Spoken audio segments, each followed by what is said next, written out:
이제 우리 한마음 찬양대 찬양으로 하나님께 드리겠습니다. 찬양에 큰 은혜가 있기를 원합니다.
귀한 찬양 감사합니다.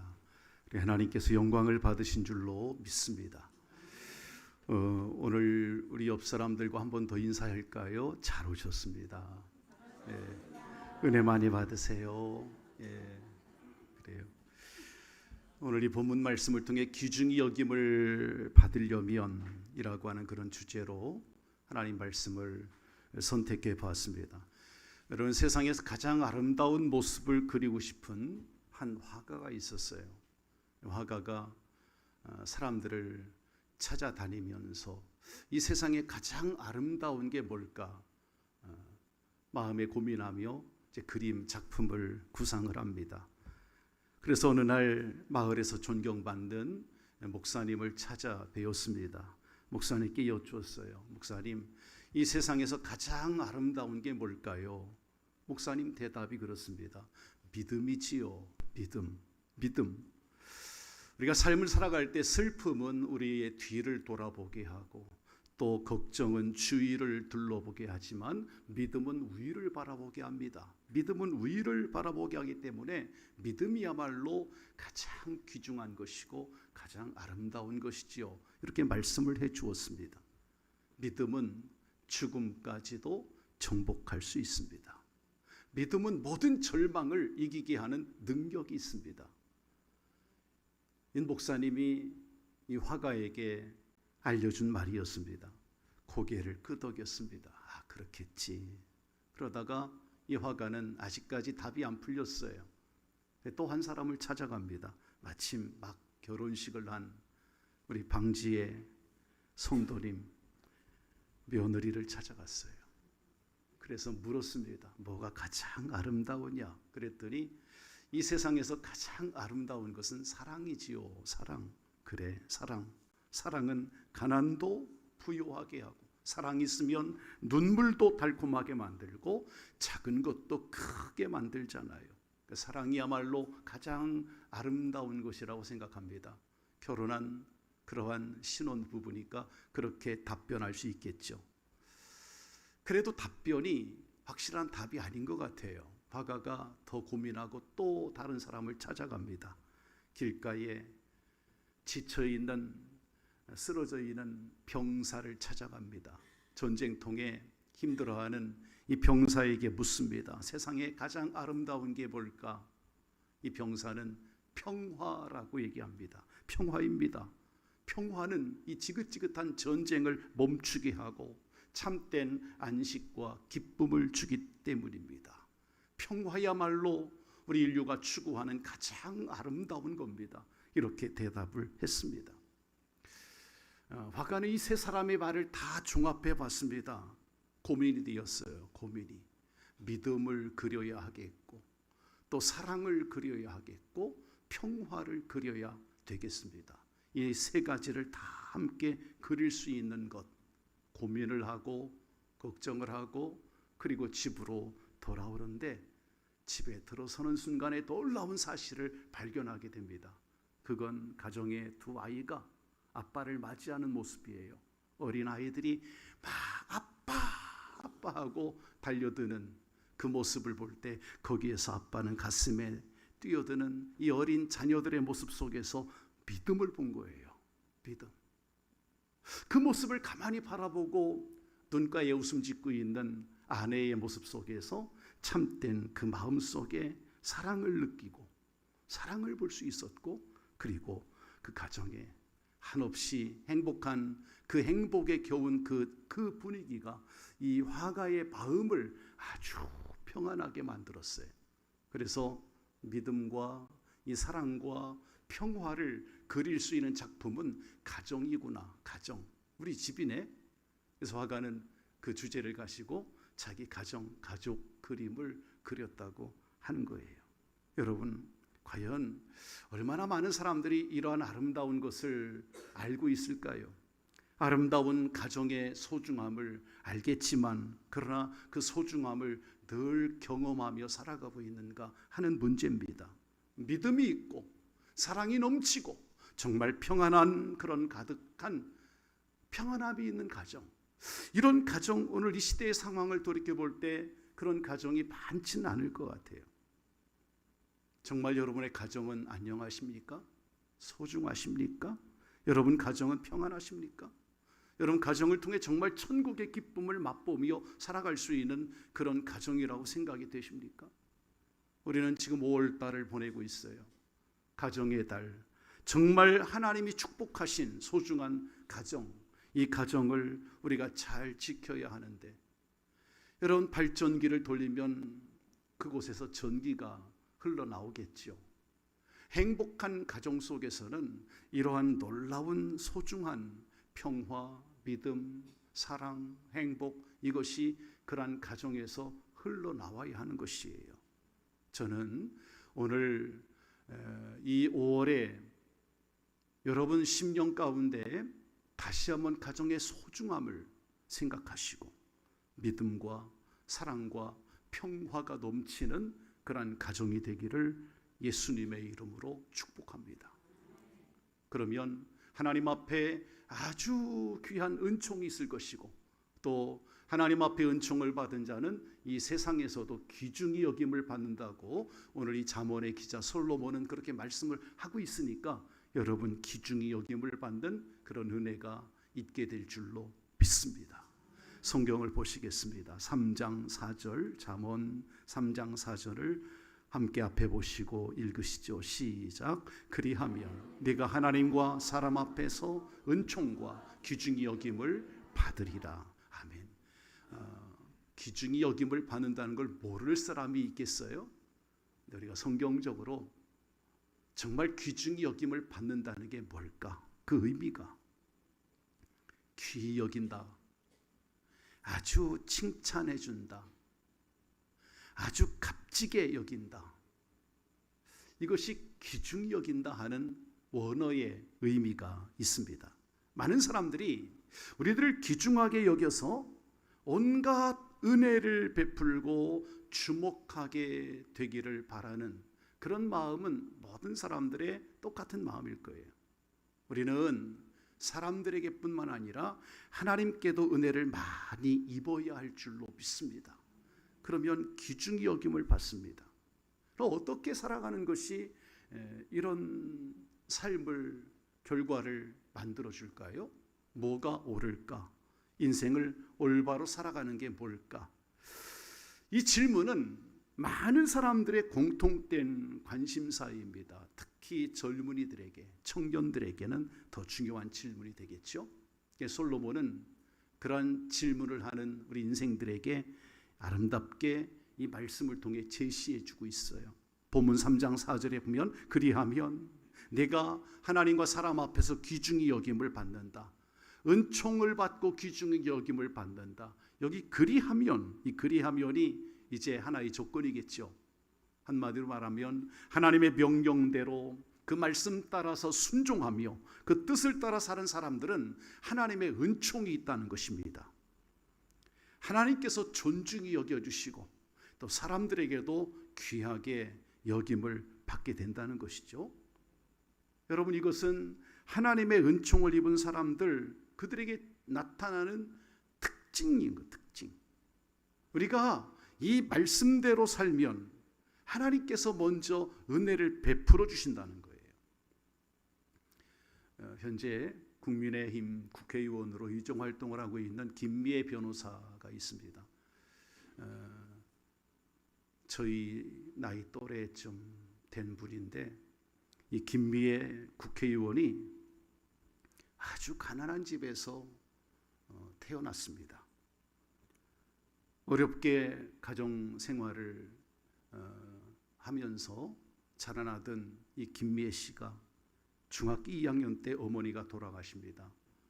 부득불 이 사람이 방직공장에 취직을 해요. 저희 청소년기에 중학교 때쯤, 우리 시대는 이 방직공장이 꽤 여러 개 있었습니다. 그래서 어렵게 주경야독하는 그 방직공장에서 일을 하고 밤에 가서 학교 가서 공부하고 그런 사람들이 많이 있었어요. 그래서 이 방직공장에서 얼마나 먼지가 많이 나겠어요. 거기에서 고군분투하며 야간에 이제 상고를 졸업하게 되지요. 그 후에 열심히 이제 쇼핑센터에서 점원으로 일을 하다가 모아서 열심히 저축을 하고 모아서 초밥집 사장이 됩니다. 적스럽게 생계를 꾸려나간 거지요. 그러다가 뒤늦게 이제 대학을 가서 법학을 공부를 하게 돼요. 사법고시를 합격을 한 거예요. 부산에서 변호사로 잘 활동을 하다가 국민의힘에서 그를 영입했죠. 국회의원이 됐죠. 지금은 의정활동을 잘하고 있어요. 이 김미애 의원이 하는 얘기가 있습니다. 내 삶에는 지나온 삶을 되돌아볼 때 중요한 두 가지 요소가 있었습니다. 그 첫째는 나는 하나님의 딸이다. 같이 할까? 나는 하나님의 딸이다. 아들들은 아들이다 해야죠. 나는 하나님의 딸이다. 확실한 신앙의 정체성이 있었던 거예요. 두 번째는 뭐냐면 하나님께로부터 부여받은 비전이 있었습니다. 그 비전이 분명했었어요. 그래서 이 김미애 의원이 변호사로 법조인으로 활동을 할 때도 정말 하나님께 내 갈 길을 보여달라고 많이 울면서 하나님 앞에 기도했다고 합니다. 심지어는 자기 어머니가 돌아가셨을 때보다 더 많이 울었다고 그래요. 기도하면서. 여러분, 절박한 그 기도, 하나님께 매달린 그의 기도에 하나님께서 역사해 주셔서 그를 하나님이 존귀하게 정말 아름답게 사용하신 거죠. 비전을 보여주시고 그 비전을 위해서 최선을 다하는 그런 삶을 살게 된 거예요. 할렐루야. 우리 가까운 수원에서 1995년부터 학교를 여신 분이 있습니다. 대안학교인데 수원 비전 스쿨이라고 하는 강헌구 박사입니다. 그분이 청소년들을 위해서 꿈을 갖고 비전을 갖고 열심히 전력 투구를 하는 분이에요.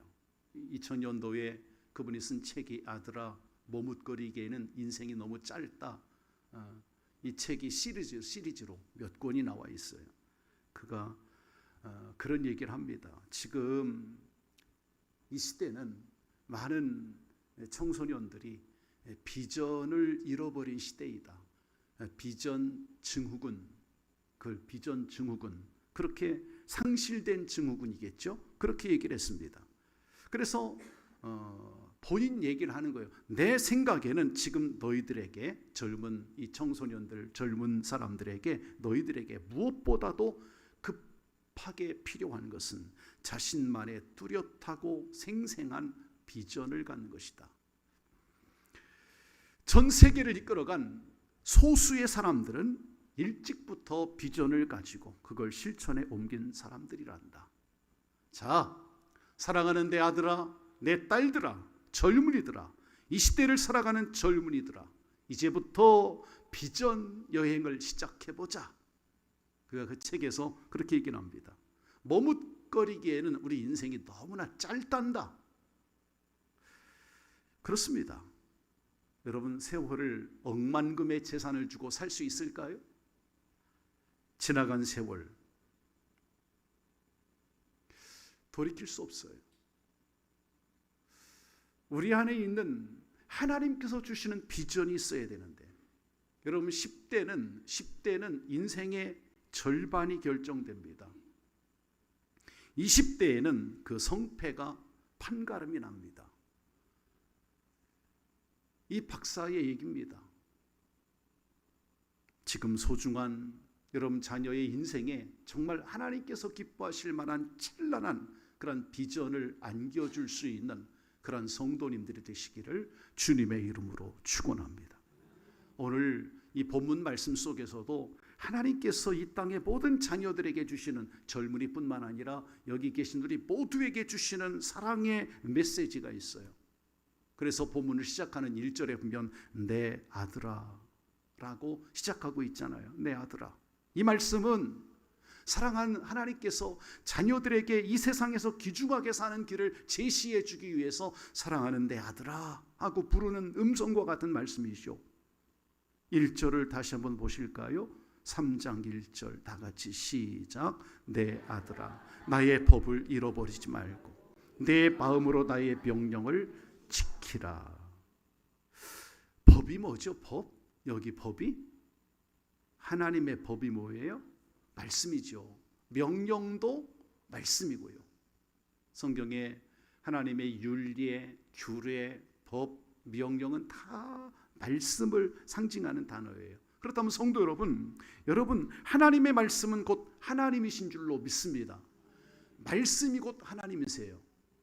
그 하나님이신 분이 바로 예수 그리스도인 줄로 믿습니다. 여러분 성경 말씀을 볼까요? 요한복음 1장 1절을 앞에 보시고 읽겠습니다. 시작. 태초에 말씀이 계시니라. 이 말씀이 하나님과 함께 계셨으니 이 말씀은 곧 하나님이시니라. 그렇죠? 말씀이 하나님이고 그 말씀이 곧 하나님이다. 여러분 이렇게 말씀하신 요한복음 1장 보면 1장 쭉 내려가서 1장 14절을 볼까요? 1장 14절에 보면 함께 읽겠습니다. 시작. 말씀이 육신이 되어 우리 가운데 거하시매 우리가 그의 영광을 보니 아버지의 독생자의 영광이요 은혜와 진리가 충만하더라. 아멘. 그래요. 말씀이 육신이 되어 우리 가운데 거하신 분이 예수님이시죠. 그러니까 말씀은 곧 하나님이시고 하나님은 곧 예수님이시다.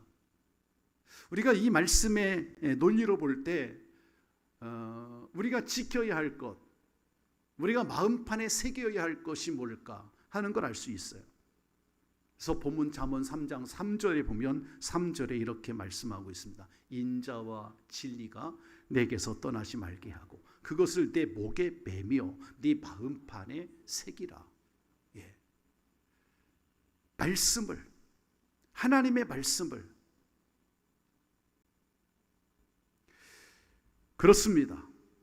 우리가 귀중히 여김을 받는 그런 성도가 되길 원한다면 오늘 주신 이 말씀 그대로 하나님의 말씀을 여러분 마음속에 붙들고 그 말씀을 잊어버리지 않기를 주님의 이름으로 축원합니다. 두 번째는 하나님의 말씀을 마음에 잘 간직하라는 거예요. 잠언 3장 1절과 3절을 한 번 더 읽어볼까요? 내 아들아 시작. 내 아들아 나의 법을 잊어버리지 말고 내 마음으로 나의 명령을 지키라. 인자와 진리로 내게서 떠나지 말게 하고 그것을 내 목에 매며 내 마음판에 새기라. 아멘. 그래요. 지금 1절과 3절을 종합해 볼 때 말씀을 마음에 간직하라는 거죠. 이마에 또는 목에 하나님의 말씀을 미간에 붙이고 다니고 구약 쇠마 교육이 그리 했었죠. 일찍이 예수님께서도 우리가 살아갈 때 인생은 두 가지가 있다. 두 가지 인생을 말씀을 하셨어요. 무엇을 붙들고 사는가? 여러분 마태복음 7장 24절 27절의 말씀을 보실까요?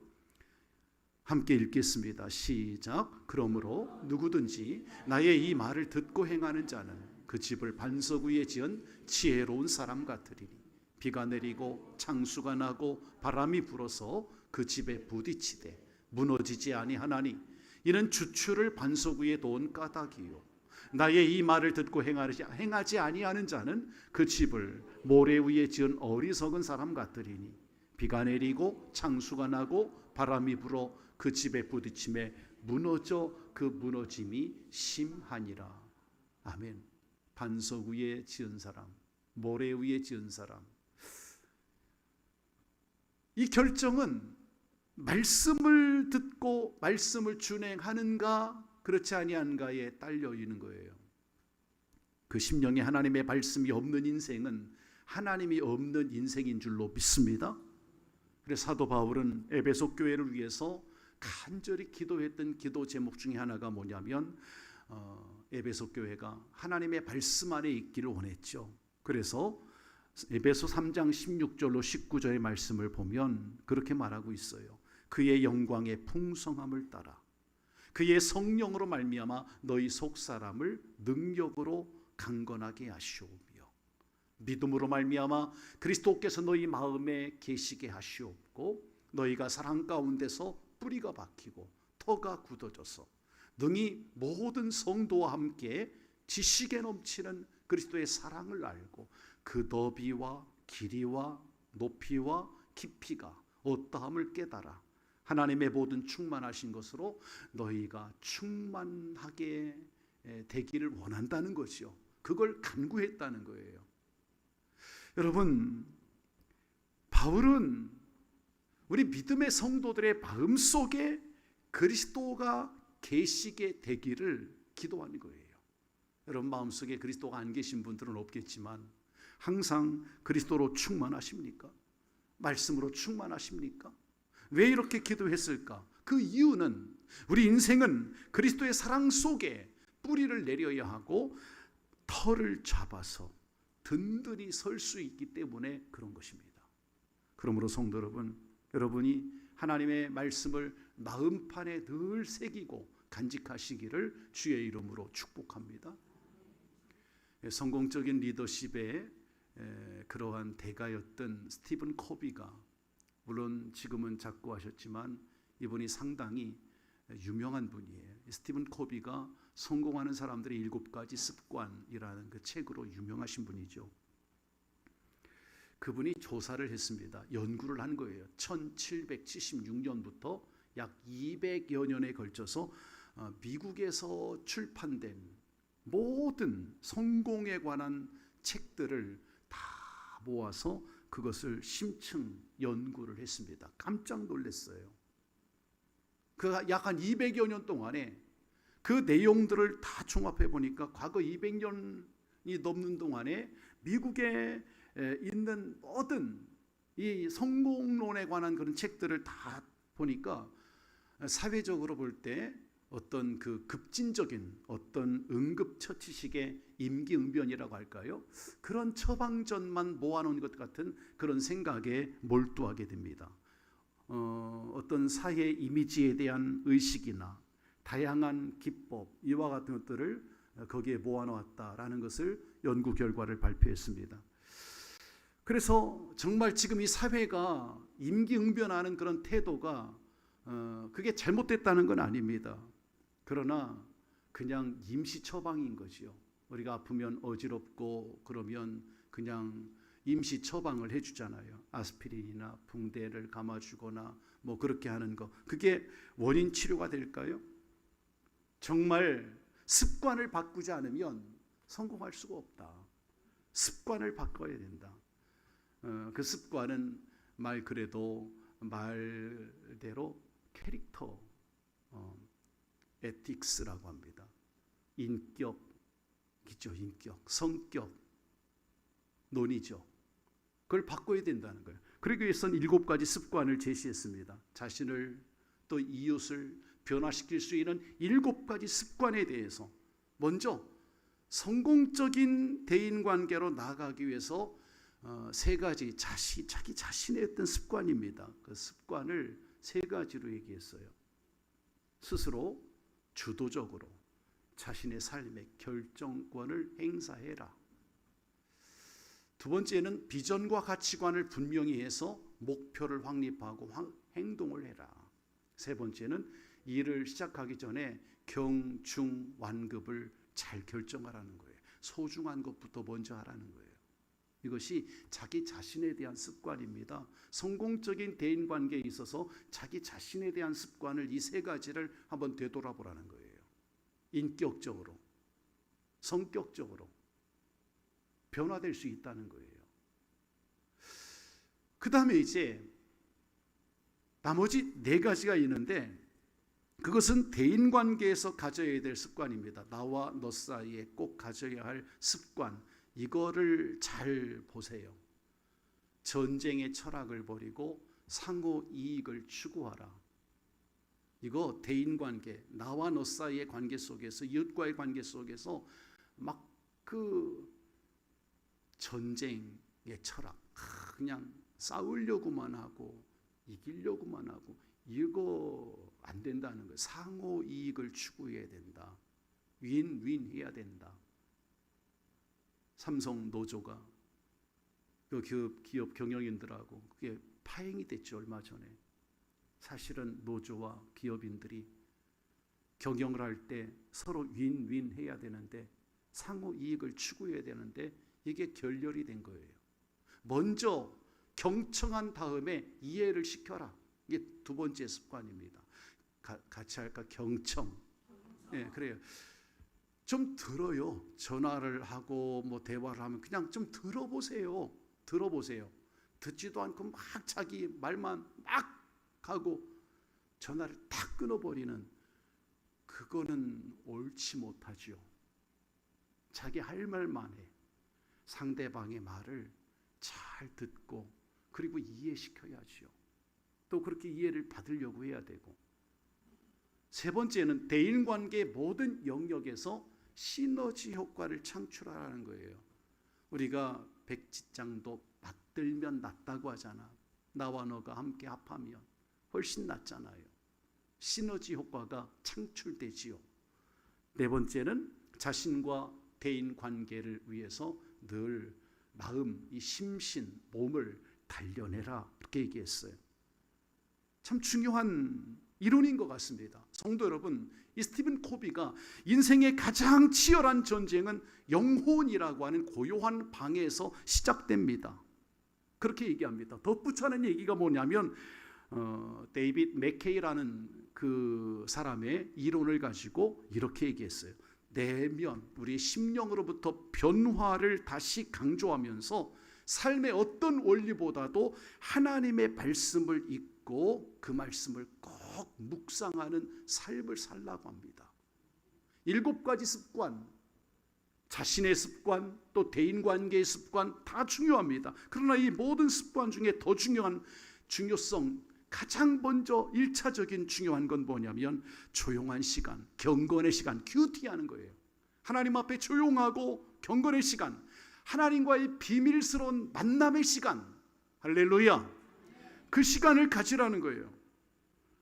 그러면 자신과 공동체의 삶을 변화시킬 수 있는 그러한 역사가 일어날 것이다라는 얘기입니다. 오늘 우리가 살아가는 현대는 아주 지나칠 정도로 사람들이 성공론에 취해 있습니다. 그런 듯한 경향이 많이 보여요. 우리는 하나님께서 원하는 게 뭔가 하는 걸 깨달아야 돼요. 삶의 방법이 우리를 바꾸는 거 아니에요. 근본적인 존재의 변화가 필요합니다. 하나님은 말씀하셨습니다. 그래서 오늘 잠언 3장 1절로 3절에 이렇게 제시하신 거예요. 같이 읽을까요? 시작. 내 아들아, 나의 법을 잊어버리지 말고 네 마음으로 나의 명령을 지키라. 인자와 진리로 내게서 떠나지 말게 하고 그것을 내 복에 매며 내 마음판에 새기라고. 사랑하는 성도 여러분, 그리스도가 없는 인생의 허무가 무언가를 아십니까? 그리스도가 없는 인생의 허무, 여러분, 사람이 태어날 때는 남자와 여자로 구분이 되지만 죽을 때는 예수 그리스도가 있는 자와 없는 자로 구분이 되는 거예요. 요한일서 5장 12절의 말씀을 보실까요? 아들이 있는 자에게는 생명이 있고 하나님의 아들이 없는 자에게는 생명이 없느니라 라고 말씀하고 있습니다. 그러므로 오늘 부디 우리는 하나님의 말씀을 내 마음에 잘 간직하고 살아가는 그런 성도들이 되시기를 예수님의 이름으로 축원합니다. 마지막으로 3장 2절에는 이렇게 하나님의 말씀대로 살아가는 사람들에게 하나님께서 주신 약속이 있어요. 이 언약입니다. 하나님의 언약 두 가지예요. 첫째는 행복한 장수입니다. 3장 2절을 읽어볼까요? 시작. 그리하면 그것이 네가 장수하여 많은 해를 누리게 하며 평안을 더하게 하리라. 아멘. 사람들은 자신의 부족함 때문에 많은 스트레스를 받고, 현대인들 특히 그렇죠. 스트레스, 이거 질병의 원인입니다. 그래서 건강을 해치기도 합니다. 그런데요, 하나님의 말씀대로 살기만 하면 건강해지고 스트레스가 물러갈 줄로 믿습니다. 본문에 그랬잖아요. 그래서 행복해질 수 있어요. 어느 목사님 얘기입니다. 어느 목사님 얘기예요. 대부분의 목사님들이 1년 내내 새벽 기도회를 늘 하잖아요. 그런데 가끔씩은 일어나지 못할 때도 있어요. 있지요. 그래요. 그래서 그 목사님이 전에는 새벽 기도를 빠지고 못 일어나면 아주 심한 뭐라고 할까, 당패감이라고 할까? 그래 자기 자신을 자책하곤 했다고 해요. 저도 그랬어요. 저도 대전에서 개척을 하고 또 포승에서 개척을 했을 때 목회를 초년 시절에는 굉장히 자기 자신에 대해서 그러했었습니다. 새벽기도 어쩌다가 제 새벽기도 하러 빠지면 얼마나 낙심을 하고 내 자신에 대해서 내가 이러면서도 개척교회 목회자인가 하는 자책하는 그런 마음, 뭘까요? 뭔가 마음에 좀 여유가 없었던 것 같아요. 성도님들이 예배를 안 나오시거나 못 나오시면 그냥 얼마나 그냥 들복 같는지 몰라요. 개척할 때는 예배 안 나오고 기도 생활 안 하고 그러면 정말 들복 같어요. 마음에 여유가 없었던 거지 사실은. 이러나 저러나 뭐 새벽기도 못 나간 것인데 잠들어서. 근데 그 목사님은 전혀 걱정을 하지 않더라고. 하나님께서 내 육신의 피곤함을 잘 아셔서 오늘 새벽 기도회를 쉬게 했구나 생각하고 더 잠을 푹 주무신답니다. 잘 잔답니다. 내가 안 나가도 누군가가 새벽 기도를 인도하겠지 하고 말이죠. 물론 그런 교회는 좀 규모가 있고 부교역자들이 여러 분 계신 그런 교회겠죠. 제가 하고자 하는 말씀은 너무 스트레스 받지 말아라. 자기 자신에 대해서. 자기 자신도 용서할 줄 알아야 된다는 거예요. 내가 나를 용서할 줄 알아야 된다. 성경을 볼까요? 마태복음 6장 12절 말씀, 주기도문의 일부인데 우리 함께 읽겠습니다. 시작. 우리가 우리에게 죄 지은 사람을 용서하여 준 것 같이 우리 죄를 용서하여 주옵시고. 아멘. 이 기도는 주기도입니다. 용서의 진리를 말씀하고 있는 기도예요. 자, 그렇다면 오늘 우리 자신들을 향한 하나님의 사랑은 내 모습 그대로 받아주시는 분이잖아요. 하나님은 같이 합시다. 내 모습 이대로. 그래요. 그 하나님의 사랑으로 나 자신도 나의 부족함을 그대로 받아들이면 안 됩니까? 그렇게 여유가 없고 그렇게 자기를 닥달해야 되겠는가? 그렇게 하지 말라는 거예요. 나를 사랑하라는 거예요. 나를 좀 용서해 주라고.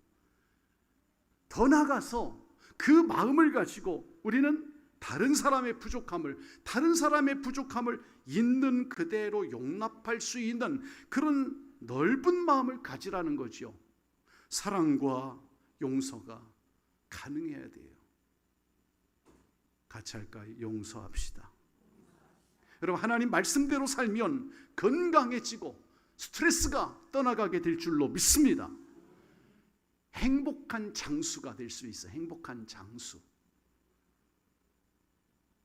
하나님 말씀대로 살면 오래 살 수 있다는 거예요. 행복하게.